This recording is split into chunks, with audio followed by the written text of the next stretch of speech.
Puji Tuhan, kekasih Tuhan, kita akan belajar firman Tuhan. Kalau selama ini kita bisa belajar disiplin ilmu sekuler dari saudara masih kecil sampai perguruan tinggi, belajar sampai begitu rupa, apalagi pada masa-masa ujian, pasti ada yang tidak tidur belajar supaya mendapat nilai yang baik, bisa lulus. Nah, sekarang kita di dalam pemahaman Alkitab, kita belajar Alkitab, firman Tuhan. Yesus sendiri mengatakan langit dan bumi akan lenyap, tetapi firman Tuhan itu kekal selama-lamanya. Jelas, kita belajar firman Tuhan tidak rugi, karena firman Tuhan itu kekal selama-lamanya. Kalau firman Tuhan itu ada di lubuk hati kita, itu menjadi kehidupan, bahkan kesembuhan bagi tubuh jasmani kita. Bahkan dikatakan dalam Yohanes Pasal 1, terang bagi kehidupan kita. Kita simpan firman di dalam hati kita ini, maka atmosfer kehidupan kita diliputi kemuliaan Tuhan, dan kegelapan tidak dapat menguasai. Orang yang tidak suka kita mau memakai guna-guna okultisme, mau menyusahkan kita, tidak bisa. Karena Yesus yang adalah firman itu ada di dalam kita. Puji Tuhan, mari kita berdoa. Bapa surgawi kami pada saat ini akan belajar kebenaran firman Tuhan. Dan dengan kami belajar tidak sia-sia kalau hal duniawi saja. Ilmu-ilmu sekuler kami belajar sedemikian rupa. Sekarang ini kami mau menjadi kerinduan hati kami untuk memperdalam firman. Dan firman itu manunggal di dalam hidup kami, dan kami akan melihat Tuhan nyata dalam hidup kami. Dalam nama Tuhan Yesus Kristus, amin. Mari kekasih Tuhan, kita akan belajar tentang Yesus Kristus, jaminan yang pasti.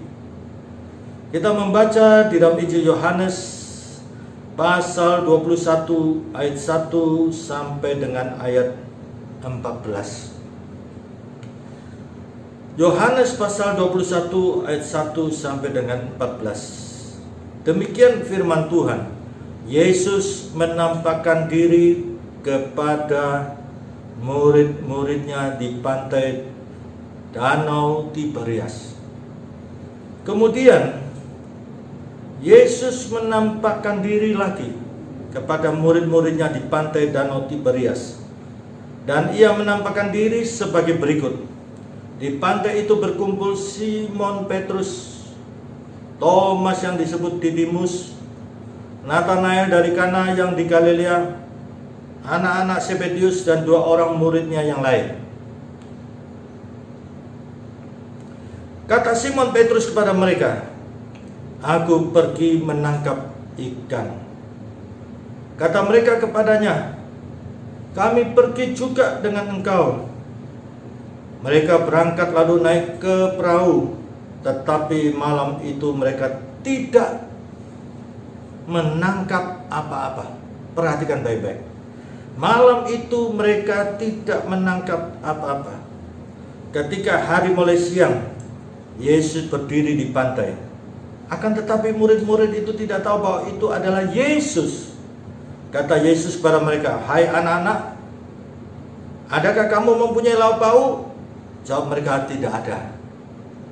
Maka kata Yesus kepada mereka, "Tebarkanlah jalamu di sebelah kanan."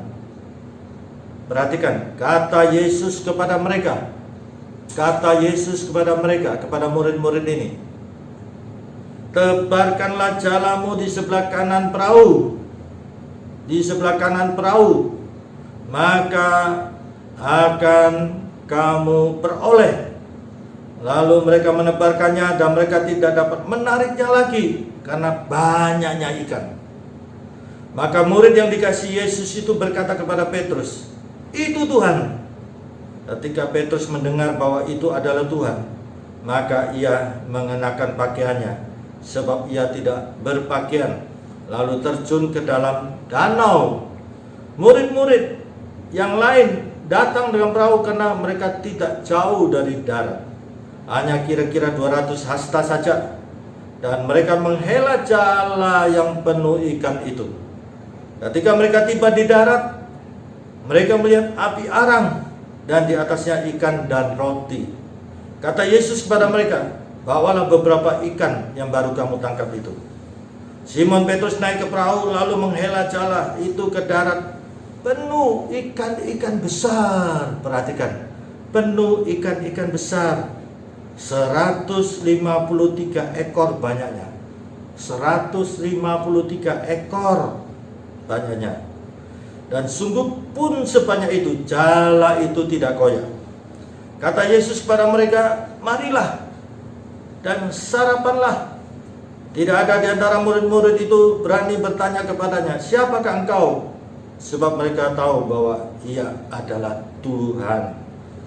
Yesus maju ke depan, mengambil roti dan memberikannya kepada mereka. Demikian juga ikan itu. Itulah ketiga kalinya Yesus menampakkan diri kepada murid-muridnya sesudah ia bangkit dari antara orang mati. Kekasih Tuhan, di dalam kisah ini kita melihat murid-murid Yesus yang sudah mengikuti Yesus 3,5 tahun, belajar kepada Yesus Sang Maha Guru itu. Di dalam perjalanan, Yesus mengajarkan kebenaran demi kebenaran.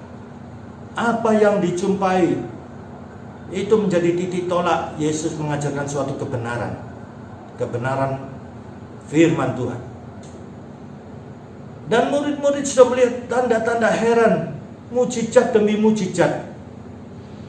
Murid-murid melihat dengan mata kepala sendiri. Dan lihat, karena pengajaran Yesus mengandung spiritualitas yang dalam, dengan tanda-tanda heran, mujizat demi mujizat. Begitu banyak pengikutnya. Dan imam-imam pada waktu itu menjadi iri dan dengki. Yesus difitnah. Yesus disalibkan. Mengalami penderitaan jasmania dan batinia. Mengalami penderitaan jasmania, dia dicambuk dengan cambuk Romawi. Cambuk Romawi itu mempunyai 3 cabang. Setiap cabang mempunyai 3 cabang. Di ujungnya ada pengait. Sekali cambuk, 9 luka di tubuh Yesus. Pilu-pilu Yesus di tubuh Yesus. Diperkirakan karena berdasarkan hukum Romawi pada waktu itu, 40 kali cambukan. Demikian juga Rasul Paulus pernah dicambuk 40 kurang 1. 40 kali 9 luka.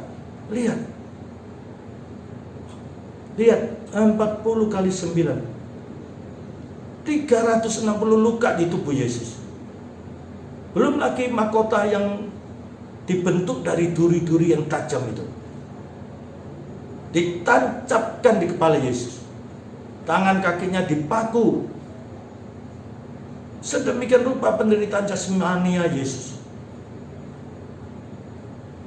Tubuhnya dicabik-cabik, berdarah-darah, sampai Yesus mati. Bahkan ketika Yesus mati itu masih dianiaya. Lambungnya ditombak, keluar air dan darah. Juga penderitaan batinia. Lihat, ditinju, dipukul, diludahi sampai begitu rupa. Orang benar ini, yang sudah berbuat kebenaran, mengajarkan kebenaran. Lihat, tidak sepatutnya dia ditinju, dipukul, bahkan diludahi. Itu penghinaan yang besar. Sampai Yesus mati. Dan luar biasa lagi, Rasul Petrus menulis di dalam surat Petrus, 1 Petrus pasal 2 ayat 21 sampai dengan 24. Ketika Yesus mengalami penderitaan jasmania dan batinia, lihat satu karakter yang agung. Yesus tidak berbuat dosa. Yesus tidak menipu. Yesus tidak mengancam. Yesus tidak mencaci maki. Sampai mati. Kasih Tuhan. Coba kalau kita lihat diri kita masing-masing. Belum sampai mati loh saudara. Kita sudah ngomel, sudah bersungut-sungut, kata-kata kotor, kata-kata nista, caci maki, ancaman-ancaman keluar dari mulut bibir kita. Yesus lihat, dia tidak berdosa dalam perkataannya. Dia tidak menipu. Coba kalau kita ini sudah kalut, pikiran sudah mampet, sudah jutek, bisa menghalalkan segala cara. Yesus tidak mencaci maki, tidak ada kata-kata kotor, tidak mengancam, ancaman-ancaman tidak keluar dari mulutnya. Coba kita lihat diri kita ini. Kalau kita dirugikan, disusahkan, kita sudah keluar ancaman demi ancaman. Yesus sampai mati, kekasih Tuhan. Saya bangga dengan karakter agung Yesus Kristus. Dan lihat, Yesus mati. Yesus mati. Kalau kita memperhatikan di dalam 1 Korintus 15 ayat 3 sampai dengan 6, yang sangat penting, keteguhan kita dalam Injil. Sesuai kitab suci, Yesus mati. Sesuai kitab suci, Yesus dikuburkan dan Yesus bangkit. Bahkan dikatakan ada lebih dari 500 saksi sekaligus. 500 saksi, kekasih Tuhan. Di dalam hukum duniawi ini saja, untuk suatu peristiwa 2-3 saksi itu saja, maka peristiwa itu dapat diakui legalitasnya. Yesus 500 saksi dalam waktu bersamaan. Sekaligus, ada kata sekaligus. 500 orang pada waktu yang sama, latar belakang berbeda, karakter berbeda. Tidak mungkin janjian. Bukankah bukti ini sangat kuat? Yesus menampakkan dirinya kepada murid-muridnya, kepada lebih dari 500 orang sampai naik ke surga. Dan dia akan datang untuk kedua kalinya. Dan bahkan dikatakan dalam Filipi pasal 2, setiap lutut akan bertelut, setiap lidah akan mengaku bahwa Yesus adalah Tuhan. Saudara sudah membaca di sini, lihat, murid-murid tahu bahwa Yesus adalah Tuhan. Ya kasih Tuhan, kalau kita memperhatikan kehidupan Yesus dari sejak lahir sampai kepada Yesus naik ke surga, jelas sekali ada penunjukan keilahiannya. Yesus lahir bukan dari benih laki-laki. Dia dikandung oleh Roh Kudus. Masa kecilnya, saudara bisa memperhatikan dalam Injil Lukas, sangat cerdas dalam kitab suci. Ketika dia ada di bait suci, ada imam-imam, alim ulama saat itu. Mereka terkagum-kagum. Yesus dalam usia belasan tahun, kira-kira 12 tahun saat itu, sangat cerdas kitab suci. Dan dia terus bertumbuh semakin besar dan semakin berhikmat, semakin dikasih manusia, dikasih Allah. Kasih Tuhan, pada waktu usia 30 tahun, dalam Injil Lukas pasal 3, Yesus akan masuk dalam pelayanan, menerima baptisan dari Yohanes Pembaptis. Lihat, Roh Kudus turun berupa burung merpati, dan Allah Sang Pencipta itu mengatakan, inilah anakku yang kukasihi, yang ku berkenan kepadanya. Anak di sini dalam pengertian istilah, bukan dalam pengertian biologis. Dalam kehidupan sehari-hari saja kita lihat ada anak kunci. Bukan berarti kunci itu beranak. Itu maksudnya ada gembok, ada berbagai anak kunci. Anak tangga, bukan berarti tangga itu beranak.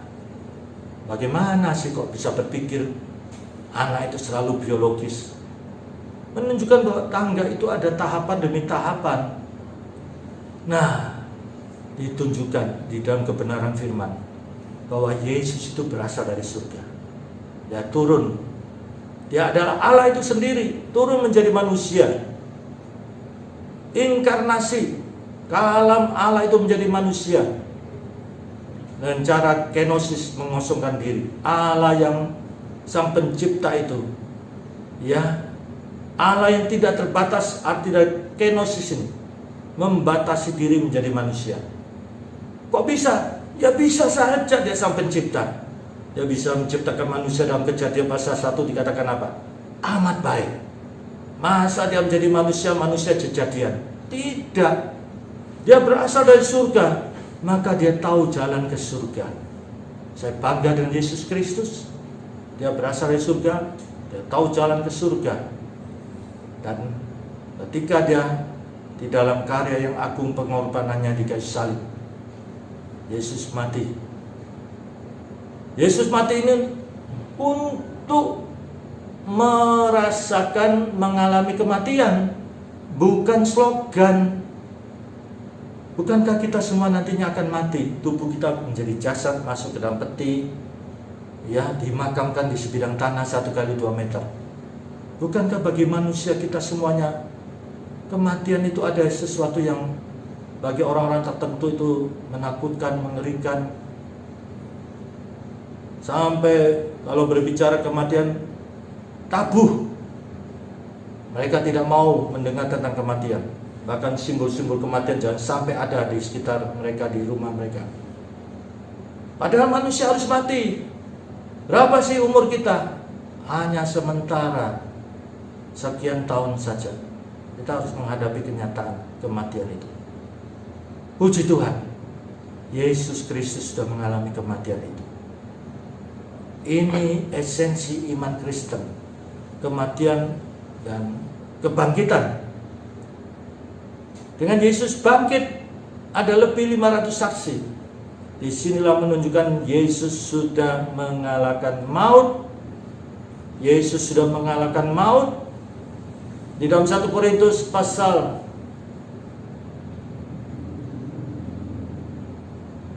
58. Disitulah saudara akan melihat, hai maut, di manakah sengatmu? Hai maut, di manakah kekuatanmu? Yesus sudah mengalahkan maut. Dia bangkit. Dan itulah tertulis di dalam Wahyu. Kita perhatikan Wahyu pasal kita perhatikan Wahyu pasal 1. Wahyu pasal 1, kita membaca di dalam Wahyu pasal 1 satu kebenaran yang sangat penting untuk kita ketahui. Wahyu pasal 1 ayat 17 sampai dengan ayat 18. Ketika aku melihat Yesus, penulis Wahyu ini adalah Yohanes, murid yang dikasihi Yesus. Tersungkurlah aku di depan kakinya, sama seperti orang yang mati, tetapi Yesus meletakkan tangan kanannya di atasku lalu berkata, jangan takut, jangan takut. Aku adalah yang awal dan yang akhir, Alfa dan Omega. Apa maksudnya ayat ini? Maksudnya Yesus awal dan juga akhir. Dia akhir, dia juga awal. Jadi dia dari kekekalan kepada kekekalan, tidak terbatas. Itu maksudnya. Dan yang hidup ada lebih 500 saksi lebih sekaligus. Aku telah mati. Yesus Kristus mati di kayu salib. Namun lihatlah, ada banyak saksi, lebih dari 500 saksi sekaligus.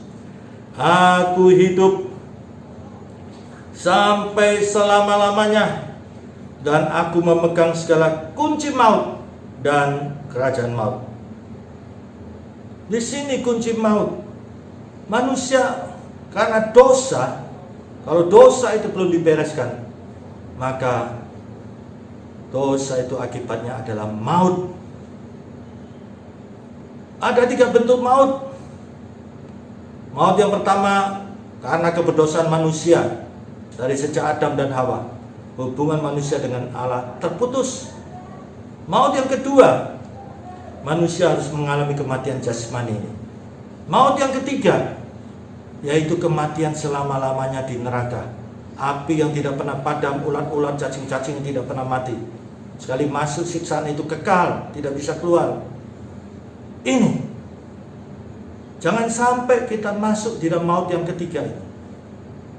Dijauhkan kiranya, kekasih Tuhan, selagi kita masih bernapas ini kesempatan yang sangat berharga. Jangan seperti orang kaya di dalam Injil Lukas pasal 16, sudah masuk neraka baru menyesal, memohon setetes air, tidak dapat diperoleh. Dan ingat 5 saudara yang dikasihinya, terlambat. Selagi kita masih hidup ini kesempatan yang sangat berharga. Manusia mati itu bermacam-macam. Ada yang mati karena sakit, ada yang mati karena usia lanjut, ada yang mati karena musibah. Di sini kita tidak bisa menghakimi. Kita tidak punya wewenang untuk menghakimi. Tetapi setiap orang yang beriman kepada Yesus Kristus, menerima Yesus dalam hatinya yang adalah Tuhan dan Juru Selamat, maka kematian itu tidak bisa menghalangi seorang yang beriman kepada Yesus masuk surganya Yesus Kristus. Bahkan kerajaan maut di sini dikatakan apa? Yesus memegang segala kunci maut dan kerajaan maut. Neraka itu, seorang yang beriman kepada Yesus, neraka pun tidak bisa menyeret masuk ke dalamnya karena imannya kepada Yesus Kristus. Tidak bisa neraka menyeretnya masuk, imannya kepada Yesus. Itulah sebabnya Yesus mengatakan dalam Injil Yohanes pasal 14 ayat 1 dan 2, jangan cemas hatimu, jangan gelisah hatimu, percayalah kepadaku, percayalah kepada Allah.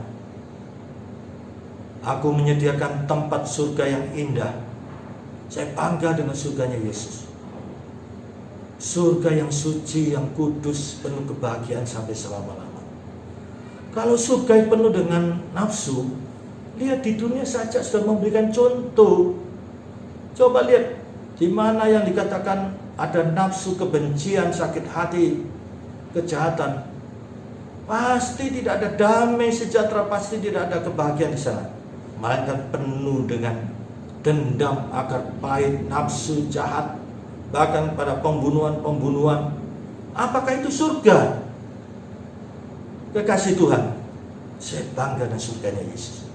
Surga yang suci, kudus, bahagia selama-lamanya.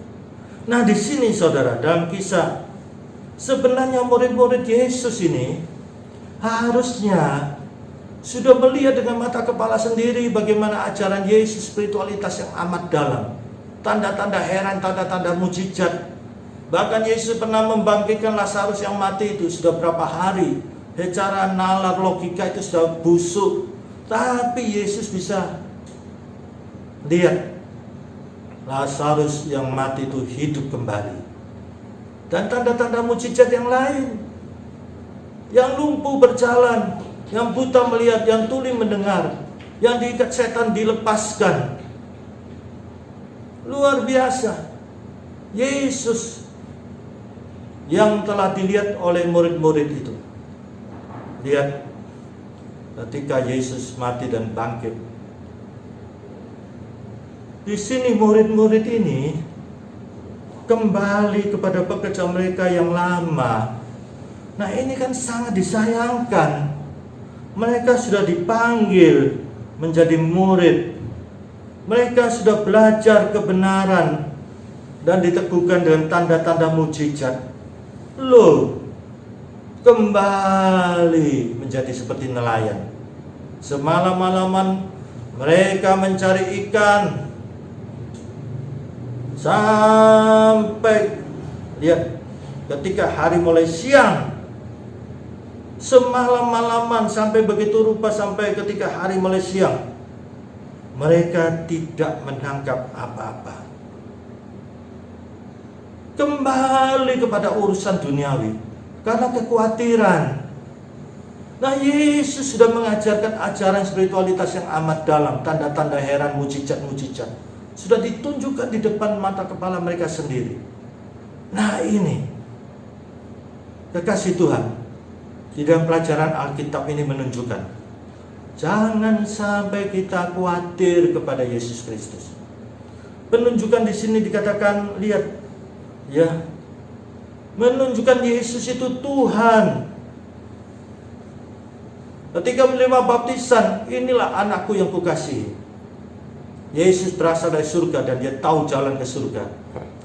Lihat dalam pelayanannya, ajaran firman Tuhan yang begitu dalam. Tanda-tanda heran, tanda-tanda mujizat. Lihat para imam menjadi iri, Yesus difitnah dan Yesus disalibkan. Tetapi puji Tuhan, hari yang ketiga Yesus bangkit. Bukankah ini menyatakan ketuhanannya juga? Yesus bangkit. Dia mengalahkan maut itu. Dan Yesus naik ke surga. Setiap mata melihat. Bukankah ini kembali menunjukkan ketuhanannya? Dan dia akan datang untuk kedua kalinya. Kembali. Bahkan ditegaskan oleh Rasul Paulus kepada jemaat di Filipi pasal 2. Setiap lutut akan bertelur. Dan setiap lidah akan mengaku bahwa Yesus adalah Tuhan. Karena Yesus adalah Allah itu menjadi manusia. Allah yang tidak terbatas menjadi manusia yang terbatas, bahkan hamba tulos. Yesus mengajarkan supaya kita punya hati hamba, punya kerendahan hati, punya penundukan diri, punya takut akan Tuhan. Karena sedemikian rupa, lihat kesetaraannya sebagai Allah. Ya, Yesus mau menjadi manusia bahkan hamba. Dan Tuhan sangat meninggikan, Allah sangat meninggikan Yesus Kristus. Nama di atas segala nama yang ada di langit. Coba lihat alam semesta ini, langit ini, alam raya yang tidak terbatas. Teknologi canggih mencari ujung alam semesta ini tidak ditemukan. Kemudian detil-detil dari alam semesta ini, setiap detil diperbesar. Ada detilnya, diperbesar. Ada detilnya, diperbesar. Tidak ada ujungnya. Luar biasa alam semesta ini. Alam semesta raya yang menunjukkan kemahakuasaan Tuhan. Sedemikian rupa kekasih Tuhan, itu sebabnya Allah memberikan nama di atas segala nama. Yang ada di langit, di atas bumi, samudera raya, lautan, ya, daratan, lembah, gunung yang tinggi, di bawah laut yang amat dalam dengan kekayaan laut, di bawah bumi ini kekayaan pertambangan. Lihat, semua yang ada di langit, di atas bumi, di bawah bumi takluk kepada nama Yesus Kristus. Nah ini kekasih Tuhan, Yesus datang kepada murid-muridnya sudah kembali kepada pekerjaan duniawi karena khawatir. Mereka sudah banting tulang-tulang, dibanting begitu rupa. Semalam-malaman sampai siang mereka tidak memperoleh apa-apa. Tetapi ketika Yesus menunjukkan dirinya kepada mereka, lihat, ya saat itu mereka tidak tahu kalau itu Yesus. Ya, sampai begitu rupa. Iya, lihat. Ketika hari mulai siang, Yesus berdiri di pantai. Akan tetapi murid-murid itu tidak tahu bahwa itu adalah Yesus. Dan Yesus berkata kepada mereka, "Hai anak-anak, adakah kamu mempunyai lauk pauk?" Jawab mereka, "Tidak ada." Nah, di sini Yesus berkata, "Tebarkanlah jalamu di sebelah kanan perahu, maka akan kamu peroleh." Lalu mereka menebarkannya. Mereka tidak dapat menariknya karena banyaknya ikan. Dikatakan ikan-ikan yang besar. Jumlahnya 153 ekor. 153 ekor. Tercatat begitu detail. Iya, ada buntutnya 3 ekor. 153 ekor. Di dalam komentar pun banyak tafsiran tentang 153 ekor. Ada yang menafsirkan secara hurufiah, ada yang menafsirkan secara rohani, dialegoriskan.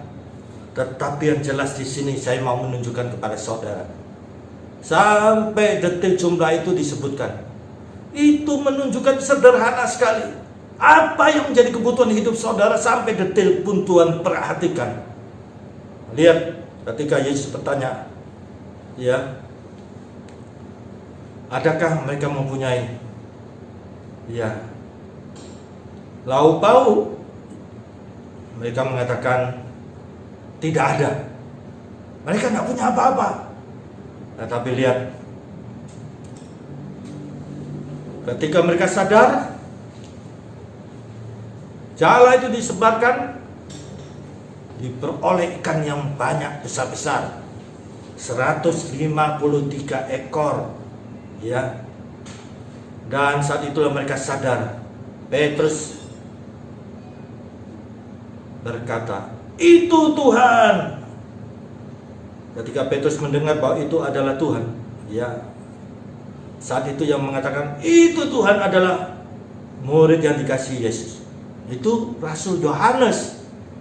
Ketika Petrus mendengar bahwa itu adalah Tuhan, maka segera dia berpakaian, ya, dia kembali menjadi nelayan, ya, bekerja semalam-malaman, melepaskan pakaiannya, banting tulang-tulang dibanting, ya, tidak dapat apa-apa. Nah, saudara, murid-murid yang lain juga datang menghampiri. Ketika sampai di darat, mereka melihat api arang sudah tersedia. Di atasnya ada ikan dan roti. Nah, Yesus bertanya kepada mereka, "Bawalah beberapa ikan yang baru kamu tangkap itu." Simon Petrus naik ke perahu lalu menghela jala itu ke darat. Penuh ikan-ikan besar. 153 ekor banyaknya. Sungguh pun sebanyak itu. Jala itu tidak koyak. Berkat Tuhan itu, saudara, sedemikian rupa, limpah, itu tidak akan mengoyak diri saudara, kehidupan keluarga saudara, ya, usaha saudara, ya. Berkat yang sejati. Ada orang yang berlimpah berkat lupa diri, karena begitu banyaknya berkat sampai berfoya-foya, hidup senang-senang menuruti nafsunya, hancur. Tapi berkat Tuhan ini, saudara, lihat, ya, jala itu tidak koyak. Berkat untuk menjadikan saudara berkat bagi banyak orang, diberkati untuk memberkati. Nah, kekasih Tuhan, ini Yesus jaminan pasti. Jangan sampai waktu sebelum COVID, saudara setia. Sekarang COVID sudah 9 bulan dari Maret sampai Desember ini. Terus saudara kena dampak. Usaha saudara sepi, bahkan pailit. Tuhan, kenapa saya dulu sebelum COVID saya setia memberikan persepuluhan, sekarang sepi, pailit, bahkan rugi. Ya, saya banyak tanggungan, bingung saya, panik saya. Nah, ini jangan seperti murid-murid ini, kembali kepada pekerjaan duniawi karena khawatir. Kalau Tuhan yang panggil, Tuhan yang pilih kita, Tuhan pasti memperlengkapi. Jaminan kita adalah Yesus Kristus adalah Tuhan itu. Lihat, murid-murid dengan kekuatannya tidak memperoleh apa-apa. Semalam-malaman sampai ketika menginjak siang hari, mereka tidak dapat apa-apa karena dengan kekuatannya sendiri. Disinilah kebenaran ini mengajarkan, ya, dalam situasi kondisi apapun sudah berusaha, manusia harus berusaha, sudah bekerja keras, banting tulang-tulang dibanting sampai remak, ya. Sampai begitu rupa usaha tidak dapat apa-apa seperti murid-murid ini. Lihat Yesus dengan perkataan, "Tebarkanlah jalamu di sebelah kanan perahu." Dan mereka melakukan. Jala itu penuh dengan ikan, ya, begitu banyaknya ikan-ikan yang besar, 153 ekor. Saya tidak akan mengalegorikan jumlah ini. Yang jelas sampai detail itu ditulis, menunjukkan detail kehidupan saudara. Jangan khawatir, jangan khawatir. Tuhan perhatikan juga sampai begitu rupa. Nah, kasih Tuhan, mari kebenaran firman Tuhan ini kita belajar. Jangan khawatir dalam situasi kondisi sekarang ini. Sekalipun saudara harus rugi, tetap mantap dalam Yesus.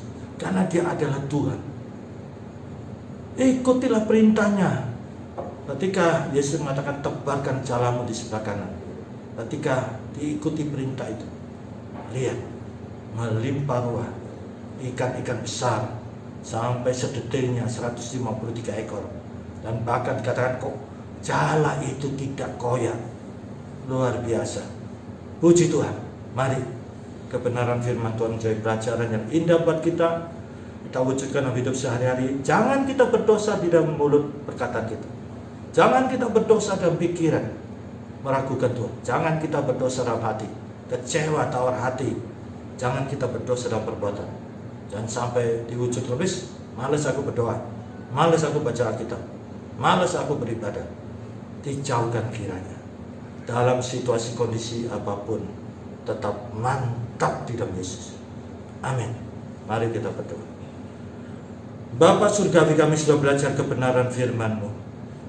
Dalam kami menjalani hidup sekarang ini, wabah pandemi virus 19 ini, COVID-19 yang menyerang seluruh aspek kehidupan manusia. Tetapi kami punya Tuhan Yesus Kristus. Haleluya. Tuhan yang telah mengalahkan maut. Yesus bangkit. Maut itu telah dipatahkan. Yesus sudah menampakkan diri kepada banyak murid-muridnya, lebih dari 500 orang. Ini bukti yang sangat kuat. Kebenaran ini Tuhan. Sekarang ini kami mengambil komitmen. Kami mau mantap dalam Yesus. Kami tidak mau berdosa dalam perkataan, dalam pikiran, dalam hati, dalam perbuatan. Kami tetap memuji Tuhan dalam situasi kondisi apapun. Karena Yesus Kristus nama di atas segala nama. Puji Tuhan. Kami percaya Tuhan dalam seluruh kehidupan kami, keluarga kami, di dalam pemeliharaan Tuhan. Tuhan peduli, Tuhan memperhatikan. Bahkan saat murid dalam keadaan ragu-ragu, Yesus datang. Demikian juga Yesus datang dalam hidup kami, keluarga kami. Ada Yesus, ada mujizat. Ada Yesus, ada pertolongan. Ada Yesus, ada jalan keluar.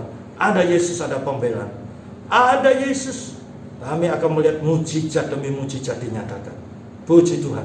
Setiap pribadi yang mendengarkan firman Tuhan pada saat ini Tuhan, yang sedang di dalam kebingungan, kepanikan dalam kehidupan warga, pekerjaan, usaha dagangnya, kesehatannya juga, mari kami mohon sebagai hamba Tuhan, tangan Tuhan yang berlobang di kayu salib menjamah setiap pribadi.